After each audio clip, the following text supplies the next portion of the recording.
Think China, 19th of September 2023, China and India are engaged in a zero-sum game in the Global South.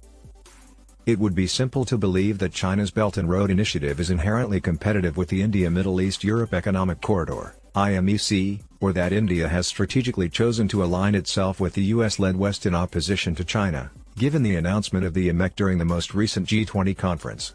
However, complementary multilateral structures may continue to exist. This year's G20 meeting in New Delhi was a success based on all signs. India had a significant impact on the summit's agenda and outcome. For example, it welcomed the African Union, AU, into the group. It released a joint proclamation that avoided contentious topics like denouncing Russia for its invasion of Ukraine in favor of focusing on shared interests. When Russian President Vladimir Putin and Chinese leader Xi Jinping were absent, Indian Prime Minister Narendra Modi captured the world's interest and rose to prominence in the media. More than a week following the summit, Modi's performance has continued to get an abundance of mostly good feedback. Others believe India has risen to the top of the Global South, possibly even surpassing China. The G20 summit's true significance is its acceptance of today's multipolar world. Some observers even go so far as to say that India has shown to be the US's dependable ally in rebuffing China. According to one critic, India serves as a trustworthy fulcrum for the survival of the US-led order. Exaggerated claims of Chinese hegemony. The 2023 G20 summit was a fantastic example of India's multifaceted diplomacy and Prime Minister Modi's capable leadership. But a lot of the talk around the conference feels exaggerated and off-target. Furthermore, much information regarding India's relations with the US and China appears to be predicated on the dubious premise that India has joined the US in opposing China. Embracing the reality of a multipolar world where the US, China, India, the European Union, EU, the Association of Southeast Asian Nations, ASEAN, and the AU all play prominent roles in the new global politics and economy is the actual relevance of the G20 summit. The fact that the 2023 BRICS summit was held in South Africa a few weeks earlier and expanded to include additional developing nations proves that the world has grown increasingly diverse and that the Global South is now a significant player in international affairs. Putin most likely missed both sessions because of an arrest warrant issued by the International Criminal Court. The length of the Russia-Ukraine war has exceeded many people's expectations. Eurasian security will only become more complicated in light of North Korean leader Kim Jong-un's recent visit with Russian President Vladimir Putin and the anticipated military cooperation between the two nations. Although it is no longer a significant economic force, Russia is a crucial geostrategic actor in world affairs. Premier Li Qiang was dispatched instead of Xi at the G20 meeting, while Xi attended the BRICS summit. While downplaying Premier Li's presence in his cordial conversations with other foreign leaders on the fringes of the G20 conference, including Prime Minister Modi and President Joe Biden, the international media was busy conjecturing about why Xi chose not to visit India. The Chinese Foreign Ministry hailed the G20 joint declaration as providing a positive signal for international cooperation. A commercial corridor comparable to the Belt and Road? Notably, the governments of India, the US, the UAE, Saudi Arabia, France, Germany, Italy, and the EU unveiled a Memorandum of Understanding, MOU, to construct the India-Middle East-Europe Economic Corridor, IMEC, during the G20 meeting.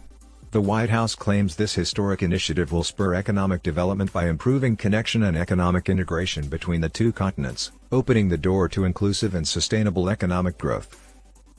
This year marks the 10th anniversary of the Belt and Road Initiative, BRI, in China, also the occasion of the IMEC's inception. Although it's simple to see the IMEC as an obstacle to the BRI, it's unclear how the massive project will be carried out and where the money will come from. In addition, a few IMEC signatories, Saudi Arabia, the UAE, and Italy, are also BRI members. Italy will always have close economic links to China, even if it decides to leave the BRI. It should be noted that while some may view the IMEC as a counterforce to the BRI, both the BRI and the IMEC use similar buzzwords, like connectivity, integration, and development.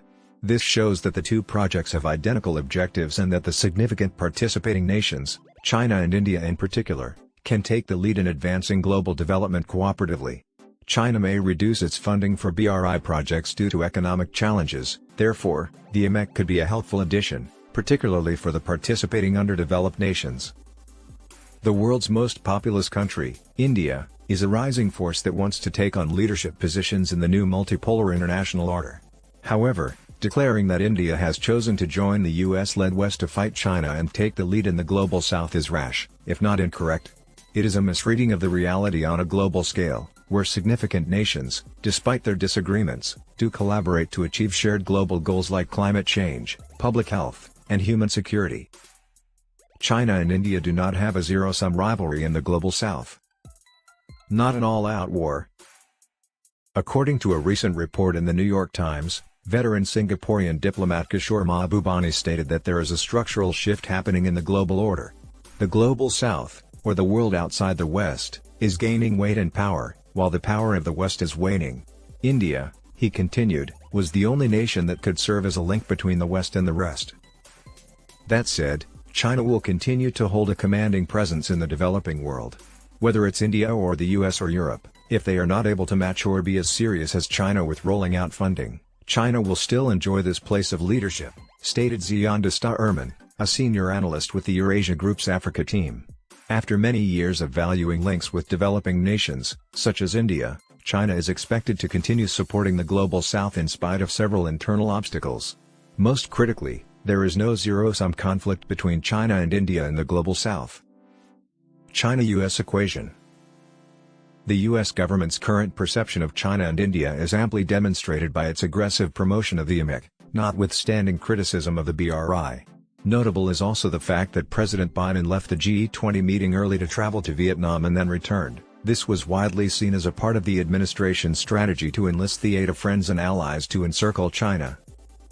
Like most outside countries involved in the conflict between the US and China, Vietnam hesitates to support Washington's efforts to confront Beijing. Instead of picking a side between the US and China, Hanoi is stepping up its one-way foreign strategy, which aims to maintain it halfway between the two. In US-China ties, cooperation is essential, but competition is unavoidable. The most recent strategic conversation between Chinese Foreign Minister Wang Yi and National Security Advisor Jake Sullivan shows that the US side is still pushing to diffuse tensions in the relationship. Members of US Congress are finally starting to arrange travels to China after a break of more than 4 years, spurred on by a recent run of cabinet-level visits to China by Biden administration officials. It is not beneficial to continue to see the world only from the realist perspective of power struggles and rivalry, as the world is unmistakably moving toward multipolarity. October is expected to be a nonpartisan visit led by Senate Majority Leader Charles E. Schumer, a Democrat from New York, and Senator Mike Crapo, a Republican from Idaho.